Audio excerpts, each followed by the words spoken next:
بسم الله الرحمن الرحيم تبارك الذي بيده الملك وهو على كل شيء قدير الذي خلق الموت والحياة ليبلوكم أيكم أحسن عملا وهو العزيز الغفور الذي خلق 7 سماوات طباقا ما ترى في خلق الرحمن من تفاوت فارجع البصر هل ترى من فطور ثم ارجع البصر كرتين ينقلب إليك البصر خاسئا وهو حسير ولقد زينا السماء الدنيا بمصابيح وجعلناها رجوما للشياطين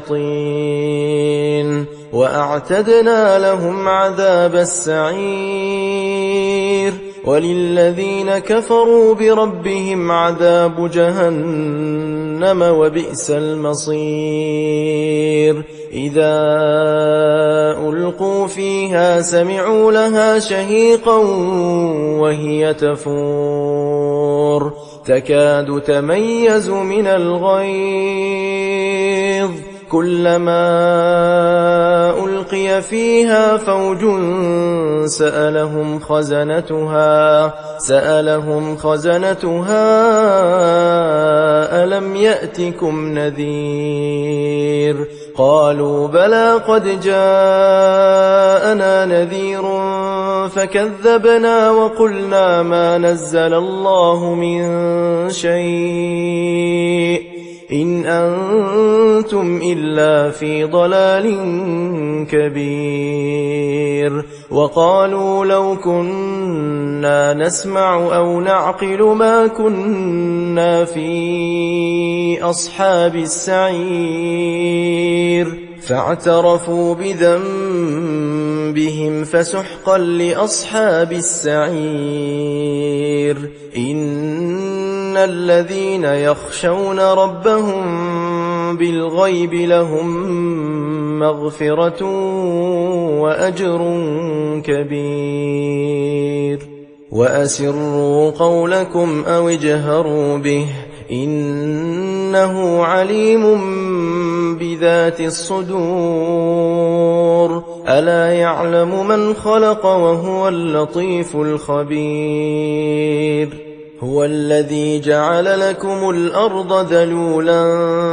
فامشوا في مناكبها وكلوا من رزقه وإليه النشور أأمنتم من في السماء أن يخسف بكم الأرض فإذا هي تمور أم أمنتم من في السماء أن يرسل عليكم حاصبا فستعلمون كيف نذير ولقد كذب الذين من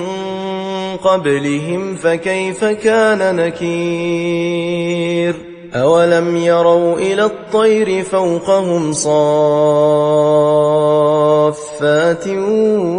ويقبضن ما يمسكهن إلا الرحمن إنه بكل شيء بصير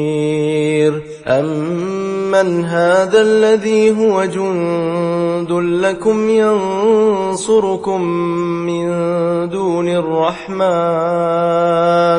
إن الكافرون إلا في غرور أمن هذا الذي يرزقكم إن أمسك رزقه بل لجوا في عتو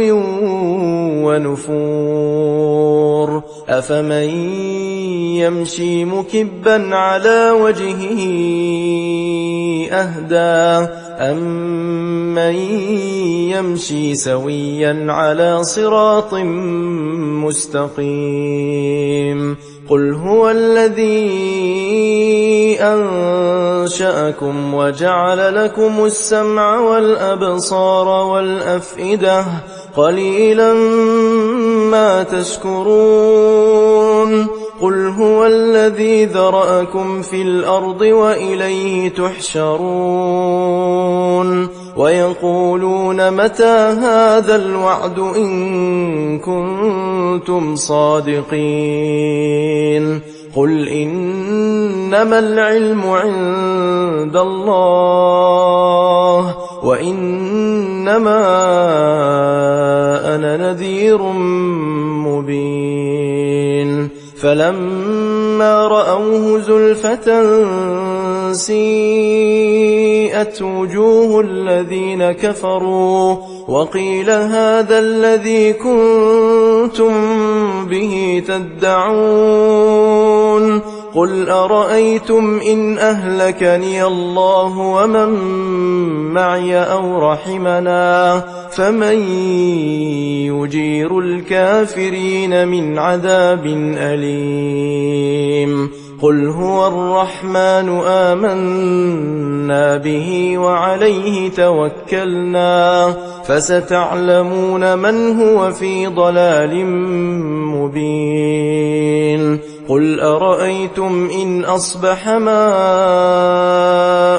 غورا فمن يأتيكم بماء معين